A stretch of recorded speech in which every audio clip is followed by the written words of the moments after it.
उसे पकड़िए, पीटिए और अपने जीवन से बाहर निकाल दीजिए। सावित्रीबाई फुले जी के इन्हीं कथनों के साथ मैं उनके श्री चरणों में नतमस्तक हूँ। आदरणीय मंचासीन महोदय, मातृशक्ति माताएं बहनें एवं इस कार्यक्रम के आयोजन करता हूँ, मैं इस भव्य कार्यक्रम का आयोजन करने के लिए आप सबका शुक्रिया अदा करता हूँ।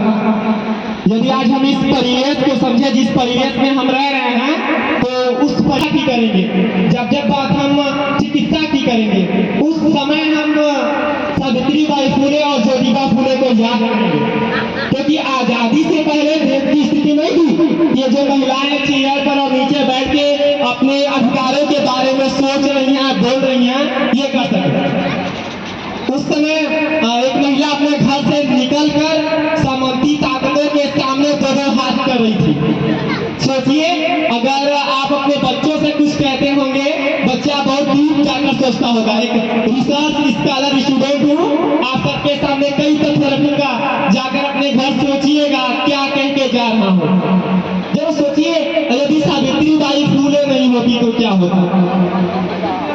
हमारी जो बेटियां यूनिवर्सिटी के दरवाजे पर जाके पीएचडी की डिग्री ला रही है और एक डाटा दे रही है यूनाइटेड नेशन के लिए कि इस डाटा को देखिए, जिसमें महिलाओं की स्थिति क्या है, उसके बारे में क्या होगा।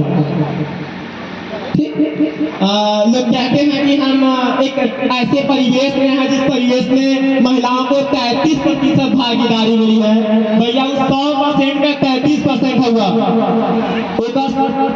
अत्यधिक परसेंट कोई और के पास हुआ, वही परसेंटेज की लड़ाई हुआ। ये भोजपुरी वाला है, क्योंकि मैं गांव से हूँ। सुनिए, यदि सावित्रीबाई फुले ने अपने दौर में सामंती ताकतों के साथ दो हाथ नहीं किया होता, तो जो बेटियां स्कूल नहीं जा रही होती वो कुछ भी नहीं कर पाती। जब मैं ये कहना चाहता हूँ कि यदि सावित्रीबाई फुले सामंती ताकतों के साथ दो हाथ नहीं करी होती, तो ये कहा नहीं जा सकता था कि आज जो बेटी राफेल उड़ा रही है, तेजस मिजाज उड़ा रही है, INS विक्रांत चला रही है, ठीक, ये सब कुछ भी नहीं हो पाता। लोग कहते हैं कि महिलाओं को घर से बाहर मत निकलिए, समाज बदल गया है। क्या स्थिति कर दिया है हमने अपने समाज को। जिस समाज में महिलाओं के हिस्से की बात, अपने घर में अपने हिस्से की बात करी है, तो पुरुष वर्ग नाम का एक तबका उनके हिस्सों को रोकते हुए चले जा रहा है। जी हाँ, मैं उसी पुरुष वर्ग की बात कर रहा हूँ जो अरारा के चट्टी पे खड़े उस उत्तर प्रदेश सिपाही से आंखें मिला नहीं पाता है और अपने घर में खड़े होके सीना चौड़ा करके बताता है कि मैं बाहर इतना बड़ा काम करके आ रहा हूँ। मैं कल्पना कर रहा हूँ कि अगर सावित्रीबाई फुले नहीं होती तो क्या होता। मैं जिस विद्यालय में पढ़ रहा हूँ उस विद्यालय में महिला अध्यापक नहीं होती। सावित्रीबाई फुले नहीं होती तो मैं जिस अस्पताल में अपना इलाज कराने जाता हूँ उस अस्पताल में एक महिला डॉक्टर नहीं होती। सावित्रीबाई फुले नहीं होती तो मैं जिस बैंक में अपने जीवन की सबसे ज्यादा कमाई रखने जाता, वहां पे एक महिला कैशियर नहीं होती या एक महिला मैनेजर नहीं होती।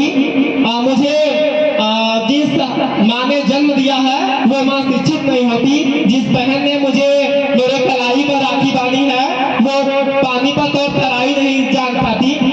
क्या है सावित्रीबाई फुले ने जो हमारे लिए संघर्ष किया, उसका परिणाम भी मैं आपको बता रहा हूँ। जिस विद्यालय में मैं पढ़ाने जा रहा हूँ वहाँ एक महिला अध्यापक है जो प्लासी, बक्सर और तराइन के युद्ध के बारे में युवाओं को बता रहा है। तो जिस बैंक में मैं अपने जीवन की कमाई अर्थात जीवन की पूंजी रखने जा रहा हूँ उस बैंक में एक महिला कर्मचारी है जो मुझे ATM चलाने सिखा रही है। जिस अस्पताल में मैं अपना इलाज कराने जा रहा हूँ उस अस्पताल में एक महिला डॉक्टर है जो मेरे हृदय का ECG मशीन से जांच करके बता रहा है कि मेरा हृदय इतना प्रति सेकेंड गति कर रहा है। आज जिस माँ का मैं बेटा हूँ सावित्रीबाई फुले के होने के बाद वो माँ शिक्षित है और मुझे आजादी की कहानियां सुना रही है।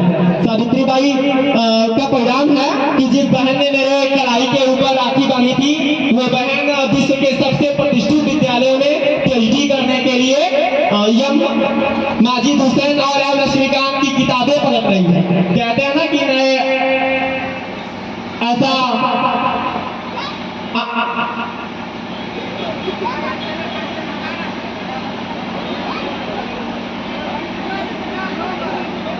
जो हर आंधी से लड़ जाए, ऐसा मंजिल बनाऊंगा, नए अंग्रेज आए हैं नया गांधी बनाऊंगा। ठीक। इस कार्यक्रम में जितने लोग सहयोग कर रहे थे या इस कार्यक्रम को सुनने जितने दूर से माताएं बहनें बड़े बुजुर्ग युवा साथी अध्यापक मंच पे बैठे हुए लोग या पार्टी के लोग आए हुए हैं, मैं उन सबका धन्यवाद दे रहा हूँ कि मुझे उन लोगों ने शिक्षा जगत के ऊपर बोलने का मौका दिया है। सावित्रीबाई थोड़े एक नाम नहीं, एक ब्रांड है। उस ब्रांड को समझने की जरूरत है। अपने घर की महिलाओं को विश्वविद्यालय तक पहुंचाने की जरूरत है।